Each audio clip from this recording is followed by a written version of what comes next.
Oke, assalamualaikum warahmatullahi wabarakatuh. Perkenalkan, nama saya Fajar Kristiantoro. Di sini saya akan membahas atau menerangkan sebuah problem di mana di sini seorang Amanda ya, seorang direktur perusahaan asuransi kesehatan mengalami masalah karena banyaknya klaim asuransi dan tidak efisiensinya program asuransi dalam beberapa tahun terakhir. Ya, nah di sini seorang Amanda, seorang direktur perusahaan kesehatan ingin mencari jumlah klaster, jumlah kelompok ya, itu clustering yang paling optimal untuk pelanggan asuransi kesehatan. Nah, berikutnya Amanda ingin mengetahui korelasi berbagai atribut ke penyakit jantung. Oke. Oke, di sini kayaknya agak kita lihat contohnya dulu ya. Oke. Clustering. Di sini sepertinya Bu Resti lupa ya. Kalau ini kayaknya penyakit asam urat.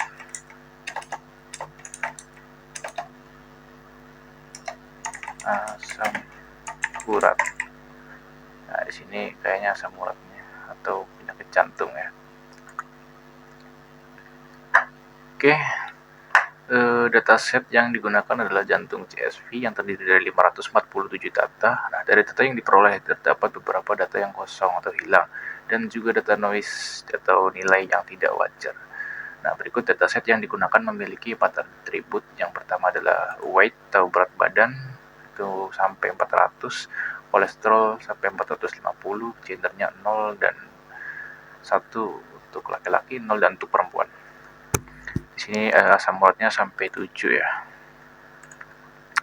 Oke, nah di sini datasetnya sudah dipilih, itu jantung CSF sudah saya tambahkan dalam sini rapid manner-nya. Oke. Berikutnya terdapat 4 atribut yaitu berat badan, kolesterol, gender, dan asam urat. Nah, terdapat beberapa masalah, ada beberapa yang kosong atau hilang dan juga ada yang noise atau nilainya tidak wajar.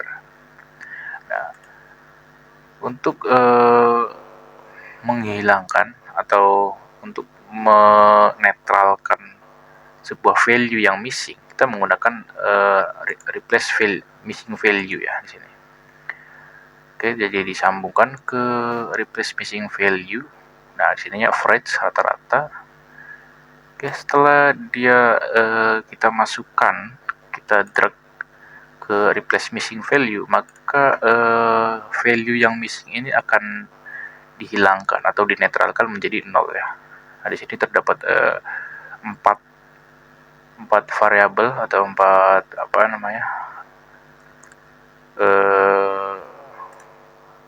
4 atribut ya, 4 atribut yang dimana setiap atributnya itu ada beberapa yang missing seperti ini, 3 data missing, berat badan, kolesterol, dan gender, asam urat.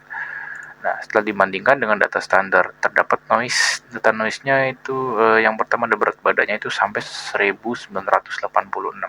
Dan ini sebuah nominal atau sebuah berat badan yang sangat tidak mungkin ya, mustahil. Ada berat badan yang 1986 kg. Nah, yang selanjutnya di sini ada kolesterol 1897 dan ini sangat mustahil. Dan ini ada gendernya 11 dan asam urat 86. Nah, untuk menetralkan ya sebuah value yang missing ini kita menggunakan replace missing value. Nah, di sini kita drag file datasetnya, terus kita sambungkan ke dalam replace missing value. Setelah itu hasilnya akan seperti ini, netral menjadi 0 ya. Oke, data kosong missing dipecahkan dengan menggunakan operator replace missing value untuk mengganti nilai yang kosong dengan nilai rata-rata. Ini kan average ya. Dan ini masuk menjadi 0 semua. Berikutnya adalah menggunakan operator map untuk mengubah value gender menjadi numerik. Karena di sini file datasetnya itu masih acak-acakan yang waktu pertama ya. Ini ada ini sudah saya rubah jadi ya ini belum nih. Ini data yang awalnya dia masih amburadul, ada yang 11, ada yang tanda tanya ya. Dan ada yang lain sebagainya. Nah, ini ada yang 111. Nah, ini perlu kita perbaiki menggunakan mapping ya, dengan operator map untuk mengubah value gender menjadi numerik. Jadi kita akan menyeting agar value-nya itu hanya perempuan dan laki-laki, dan perempuan laki-laki ini kita setting menjadi value baru yaitu 0 dan 1. Nah, ini hasilnya seperti ini ya. Hasilnya seperti ini. Nah, berikutnya setelah di mapping, selanjutnya file akan disimpan menggunakan operator read.csv. Nah, itu kan tadi kita sudah menggunakan mapping ya. Nah, setelah kita mapping, selanjutnya akan kita save filenya ke dalam sini, dalam folder kalian, menggunakan read.csv dan format filenya adalah serangan jantung.csv. Nah, setelah disimpan dalam sini, udah masukkan, kita akan panggil lagi ke dalam sini read.csv. Nah, sini dipanggil menggunakan read.csv ya. Kita panggil, kita klik dan masukkan ke dalam sini. Oke, ini ya seperti ini ya. Ini masuk ke dalam folder yang kalian ingin simpan, itu menggunakan read.csv. Nah, selanjutnya kita panggil menggunakan read.csv yang seperti saya tadi bilang ya. Setelah dimasukkan ke dalam folder sini ke operator read.csv. Nah, berikutnya adalah untuk menyaring data dengan ketentuan pada perintah atau masalah dari Amanda. Amanda ini kan mempunyai masalah yaitu 4 atribut ya, dimana di situ ada yang berlebihan atau yang mustahil. Nah, di sini ada atributnya berat badan, kolesterol, gender, dan asam urat. Nah, di sini kita akan menyaring menggunakan filter example ya. Sini add filter.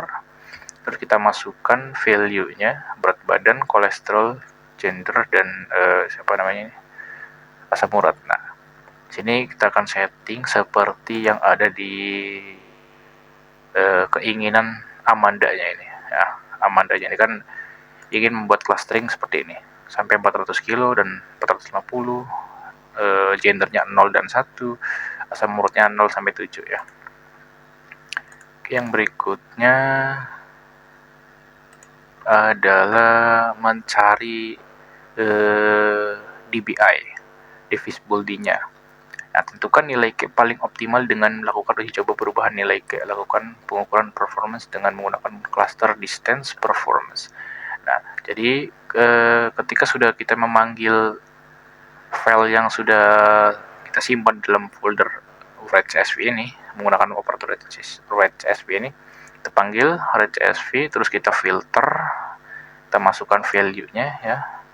Nah, habis itu kita clustering, kita kelompokkan dan kita cari K-min-nya. K-min-nya kita cari yang paling terendah.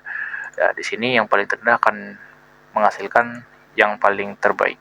Nah, di sini saya telah menyimpulkan dari K-nya itu dari 2 sampai 5, yang paling terendah itu adalah K nomor 3. Nah, sini di fill bolding-nya, sorry. Nah, ini hasilnya adalah minus 497. Oke. Nah, berikutnya di sini dapat dilihat ya nilai K-min-nya dengan nilai K berbeda-beda. Nah, yang dipilih ke nomor 3, di mana nilai DBI-nya semakin rendah, maka klaster yang dibentuk semakin baik. Nah, hasil K menurut DBI dapat dilihat di bawah ini. Nah, ini yang pertama saya menggunakan kedua, ini hasilnya 498. Di atasnya K3 ini ya nilainya, lebih tinggi dari K3. Nah, ini K4-nya juga lebih tinggi dari K3, jadi saya nggak pilih K4, K5 juga seperti itu. Jadi yang saya pilih adalah nomor 3-nya ini. Nah, ini tabelnya. Oke, paling rendah kan K3 ini ya. Nah, yang berikutnya setelah kita mengetahui nilai clusteringnya, ya itu kita simpan lagi ya dengan read.csv, dengan operator read.csv. Dengan nama filenya adalah jantung cluster. Oke, jantung cluster sesuai yang ada di soal ya. Tapi harusnya ini kayaknya harus diubah sih menjadi asam urat cluster gitu ya. Oke. Nah, di sini kan sudah ya. Sorry, kita ke rapid miner.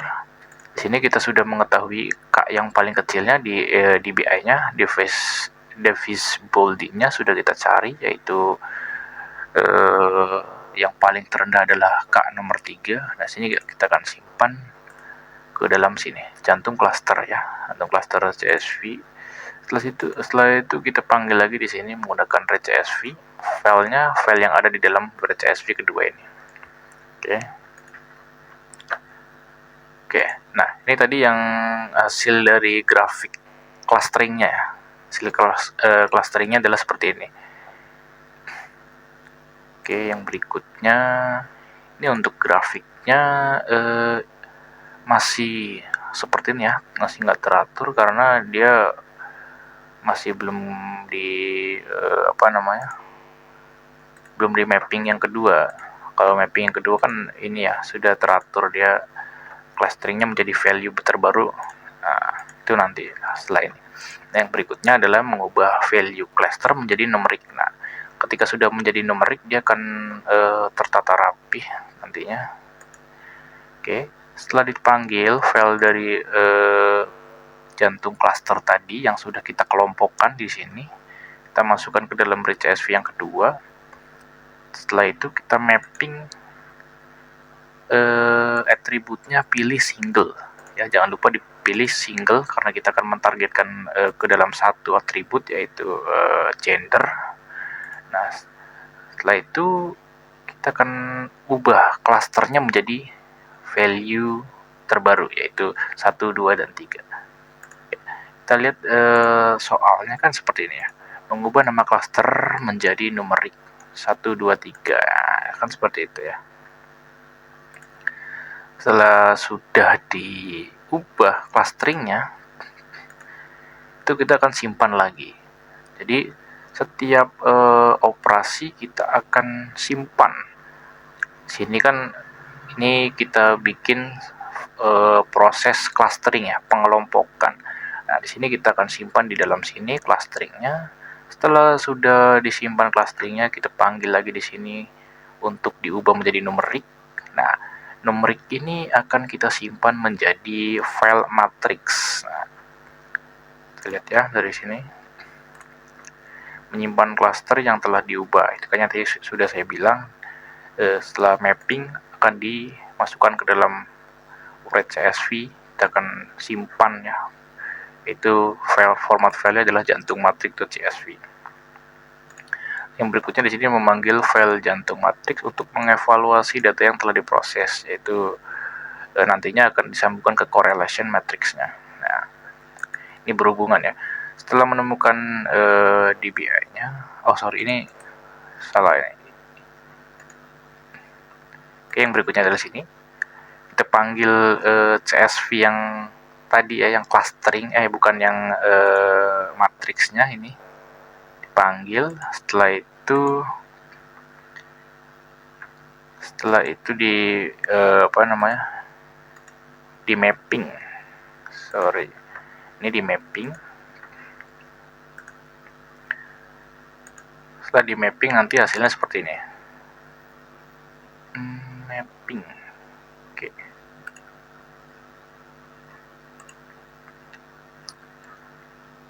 Setelah di correlation matrix, tadi kan kita ambil file matrixnya, setelah sudah dimasukkan ke operator read.csv yang kita panggil dari file matrix tersebut, nanti kita akan dapat hasil evaluasinya di dalam correlation matrixnya. Nah, ketika sudah dipanggil seperti ini, akan menghasilkan resultnya di sini, correlation matrix seperti ini. Oke, dapat disimpulkan ya, korelasinya seperti ini. Berat badannya itu ya ada yang seperti ini dan seperti ini. Oke, untuk langkah akhir modelingnya seperti ini. Berarti ada berapa? 1, 2, 3, 4. Ada 4 proses ya. Nah, di sini ya, evaluasinya dapat disimpulkan ya bahwa sini nilai weight sebesar 0,016 dan kolesterol sebesar 0,987 memiliki nilai korelasi positif sehingga mempunyai hubungan erat dengan penyakit asam urat. Nah, yang kedua di sini adalah nilai 0,001 dari gender mempunyai korelasi negatif sehingga tidak memiliki hubungan erat dengan penyakit asam urat. Seperti itu ya. Nah, ini valuasinya grafik dari kolesterol dan asam uratnya. Berikut adalah bentuk grafik scatter dengan penjelasan sebagai berikut. Nah, semakin tinggi berat badan dan semakin tinggi kolesterolnya, maka akan semakin beresiko berpenyakit asam urat. Nah, ini ya. Ini yang kolesterolnya tinggi, dia akan semakin beresiko mempunyai penyakit asam urat gitu ya. Nah,